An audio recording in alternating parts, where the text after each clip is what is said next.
the top 15 upcoming games 2015 to 2016. Number 15, The Division. The game comes out March 16th, 2016 and is available on next gen and PC. Apparently a disease spread on banknotes has hit the US and has caused the US to crumble. You're part of the strategic Homeland Division, you're kind of sleeper agents who come out when the world needs them to save the day. You've got 72 hours of food and water to survive, and you and your friends, because it is a co-op / multiplayer game, there's areas called dark zones where you can engage in PvP, and once you're outside those it's a PvE game. You've got to figure out what's going on in probably one of the most beautiful looking versions of New York we've seen to date. If you saw my 2014 to 2015 list, you noticed it was quite a bit higher in that. To be honest, numbers don't really matter, and these are more interested in showing you 15 games which are interesting, which is why I haven't put Call of Duty and Assassin's Creed in, because obviously they come out each year, so you know they're going to be coming out. But I just feel the game has become a little bit more generic, having seen some gameplay of it, than I first thought it might be. So it's one to watch out for, I feel, but it's a little bit different to how it looked in the previews, as is often the case with Ubisoft games. But someone's gotta be there to pick it up, to push back, put the first piece back together, put us all back together. Number 14, Battlefront. So this comes out November the 17th, 2015 on PC and next gen. This is predominantly a multiplayer and co-op first / third person shooter, as you can switch between the two, which is based on the original 3 movies, so there won't be any Clone Wars in it. Well, it might be in DLC. There's also no space battles, I've heard as well, which was in the previous Battlefront game. You'll be fighting across 4 different planets initially, which are Endor Hoth, which is what the footage here is being shown, the ice planet, Tatooine and Sullust. You can play as hero characters, which is probably, as a label that's not confirmed, definitely Han Solo, possibly Chewbacca, Luke Skywalker, Darth Vader. I don't know who else is confirmed, but you can play as them if you do well in the game, so you kind of get them as like a super power-up character that you can spawn in as. It is definitely the best looking Star Wars game ever, one of the best looking games ever made, and it's got the most authentic sound, I feel, of any Star Wars game as well. The gameplay is, and this is why it's further this, because I've actually played a bit of it. There is a closed alpha going on at the moment, which I didn't get into, but I have played a bit before, and it's there's virtually no learning curve there. It's sort of designed for anybody to casually play, so not very much like the previous Battlefront game, but it does make me wonder if there's enough there for the game to remain interesting to people over a significant period of time. Bombers are making their attack run. Go in for the takedown! Almost there.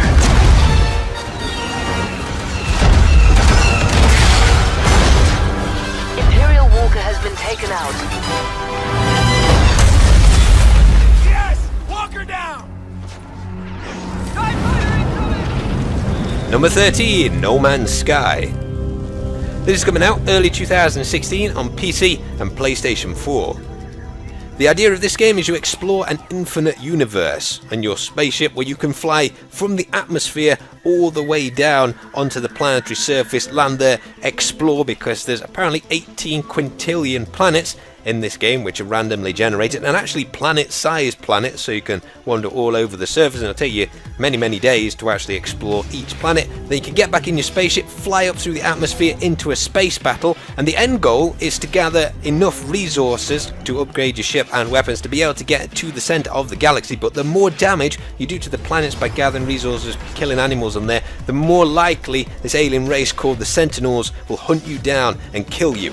Once you get to a planet, if you discover a new species or indeed a new planet, you can name that planet after yourself. It is a single player game, although you can track your progress online apparently, so your friends know what you've discovered.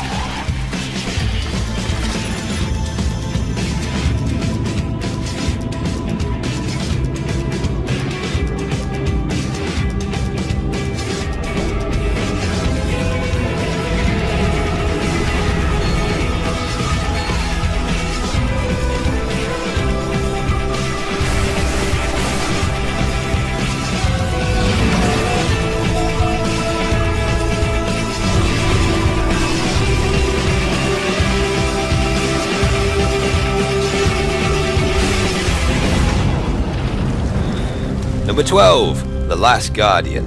This is coming out sometime 2016 on the PlayStation 4. It's made by Team Ico, who of course made Shadow of the Colossus on the PlayStation 2, which I never played but I heard was one of the best games on there. You play a young boy who's being held captive in a giant ruined castle by mysterious soldiers who befriends a bird/dog griffin creature called Trico, who's also being held there in order to escape. I think what sets this game apart, perhaps for me, is that the game makes you focus on the relationship between you and Trico, and you see a real friendship develop there, because initially I think Trico tries to hunt down the boy, but then you've got to manipulate Trico as you would a real animal, make sure he gets enough food, actually care for him, and he will care for you.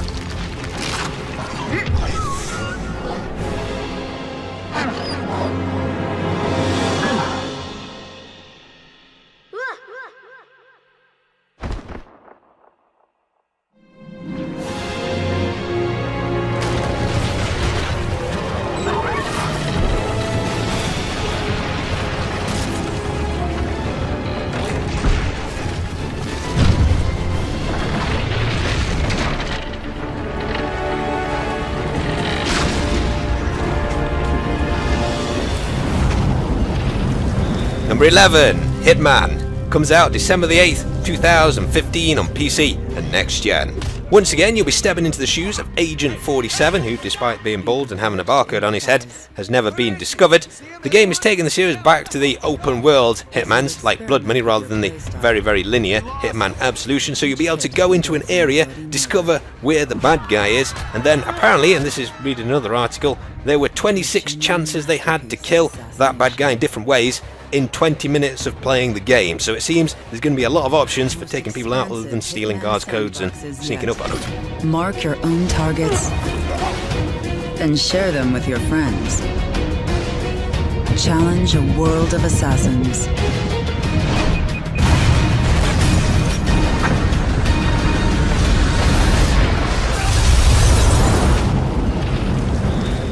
Number 10, Recore. I don't actually know too much about this game. I don't think anybody does at the moment. It comes out in Q2 2016 on something. Don't know what platforms yet. It's made by the makers of Metroid Prime, though, which is obviously a pretty decent game. There's these glowing blue orbs which apparently can be switched between robots. The only thing we've seen of it so far is the footage which I'm showing you in the trailer, but it looks kind of interesting, and I guess you'll be going on some sort of adventure with your robot buddy who's apparently called Mag.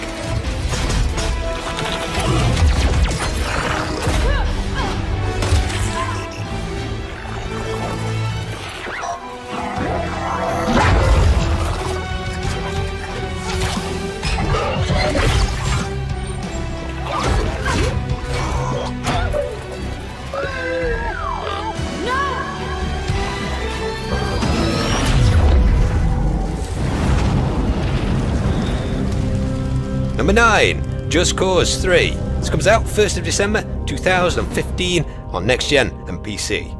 Rico Rodriguez returns to the island of Medici, this time where General Di Rivolo is on the path to world domination, as all these generals tend to be so. The game, I guess, if you haven't played any of the previous ones, is obviously best known for slightly exaggerated physics, a ton of C4, wingsuits, a grappling hook, grappling yourself onto a jet and then pulling out the pilot, C4 in the jet, and using your wingsuit and parachute to get to the ground. So, it's an open world, probably the size of Just Cause 2, with pretty much crazy everything.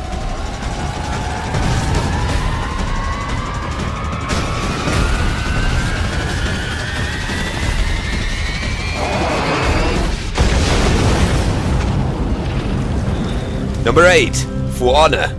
This is coming out sometime 2016, presumably on Next Gen and PC, not confirmed yet, but it's one of the most exciting, unexpected reveals, I think, of E3 this year for me. You can play as either Knights, Samurai or Vikings. In a competitive multiplayer, it seems at least it was 4v4 from this game mode here, although it is very early gameplay this, with an AI battle going on the background, which you've got to sway in your favour. It uses the Ubisoft Art of Battle combat system, which apparently gives you complete control over the way and direction that you swing, and you've obviously got to block in the correct direction as well, so it seems like a souped up kind of chivalry. And gave Lady Anne the opportunity to completely fail the Brotherhood. I like how this next part goes. You may win this battle, but you're far from winning the war. And that's a match. Number 7, Horizon Zero Dawn. So this again is coming out sometime 2016. It seems it's an exclusive to the PlayStation 4. It's the next game made by the developers of Killzone. You apparently play as Aloy, who's a hunter/archer 1,000 years in the future, where robotic creatures dominate the land. To me it seems like a kind of Tribes robot version of The Last of Us, so we'll have to see how taking down mechanical missile launching Tyrannosauruses turns out.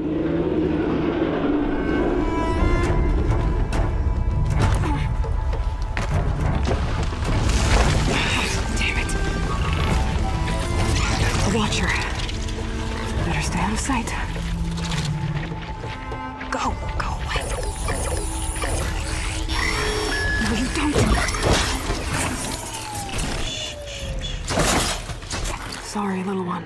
I couldn't let you call for help. Number 6, Mad Max. This comes out 1st of September 2015 on Next Gen and PC. It's being developed by the developers of Just Cause 3, so they've got a lot on their plate this year. It's an open world game set in the plains of science, which apparently isn't linked to the story of the films, but Max has got to find his interceptor and build from it the Magnus Opus, the best car of the wasteland, after his car gets robbed at the beginning of the game. There's apparently the thunder sticks, which are like the exploding javelins, and the sandstorms from the films in this. It's kind of got a free flow combat system like the Batman games do, although you can apparently stealth and knife take down people. It looks really cool. Like some screenshots I've seen, there's like a massive submarine buried in the sand, so I'd imagine it's going to be pretty fun to explore.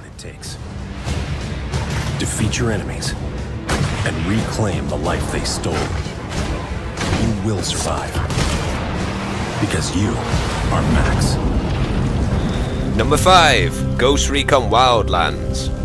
This is coming out sometime 2016 and we pretty much don't know very much about it at the moment, other than it looks pretty cool from the trailer. It's like a 4-man hitman kind of game. It's set in a completely open world where you've got to go and take down the target with your Spec Ops team. But that's pretty much all we know, so I'll let the footage roll.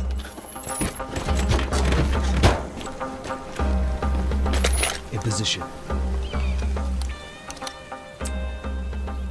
They're loading up the cocaine.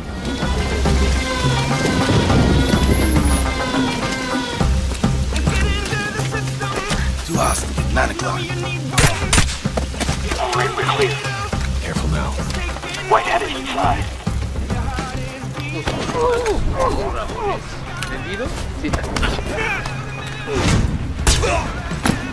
C4 in place. We're clear. Area secure. Whitehead is cured. Let's go. Can't fight the friction!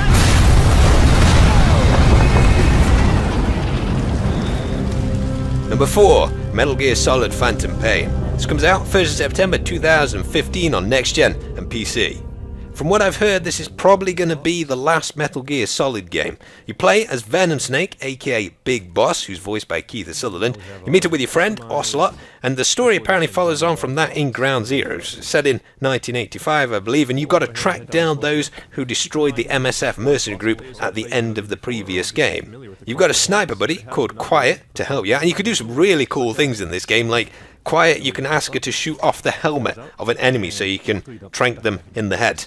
Not sure what the difference between that and killing them is, but you can do that. You can also throw a grenade and get Quiet to shoot it towards the enemy. It seems there's a lot of content in this game. Apparently there's a multiplayer system where you can set up your own base on an oil rig and then raid other people's bases on their oil rigs, so it's kind of like a back and forth and such.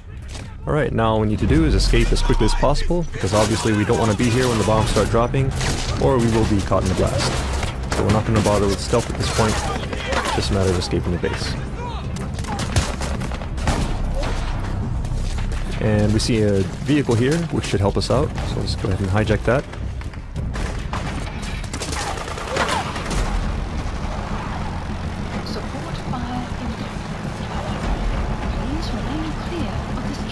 Alright, just transport fire incoming. See if we can take a look at it here. Nice. This is Oracle, arriving shortly at LZ. Number 3, Dishonored 2. This is coming out sometime 2016, and I'm pretty excited to be honest. I thought Dishonored was a really good game. And this one you can either play as Emily Caldwin or Corvo, and Emily is Corvo's daughter. The game's set 15 years after the Dunwar Plague of the previous game on a colonial island which you've got to save from an otherworldly usurper. I think it's going to be fantastic, especially if you can sneak into another masquerade party to assassinate people.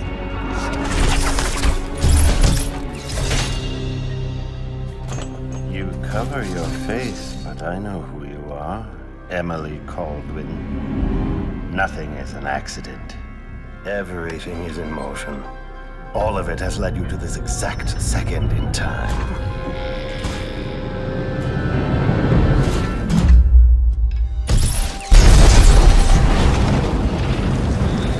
Number 2, Uncharted 4. It's only on the PlayStation 4 and is coming out March 2016. Once again, you play as Nathan Drake, who initially was retired from treasure hunting until his older brother Sam returns from the dead with a tale of a lost, mythical pirate utopia. There they are.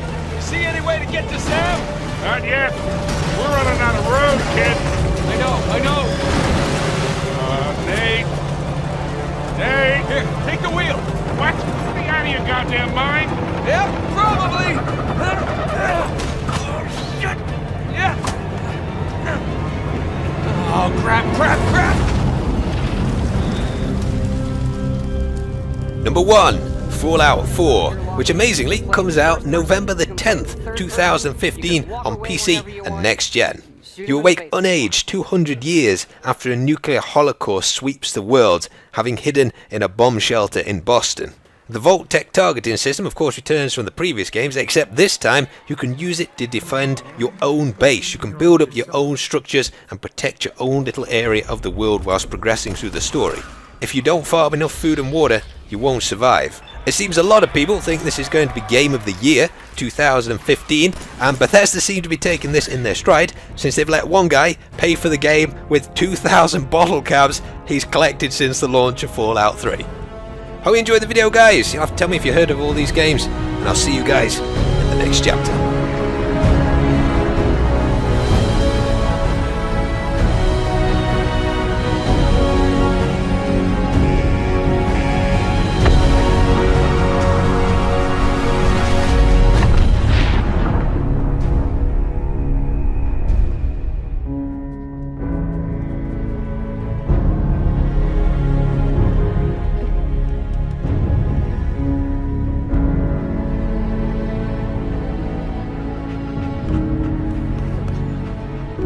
Let's go, pal.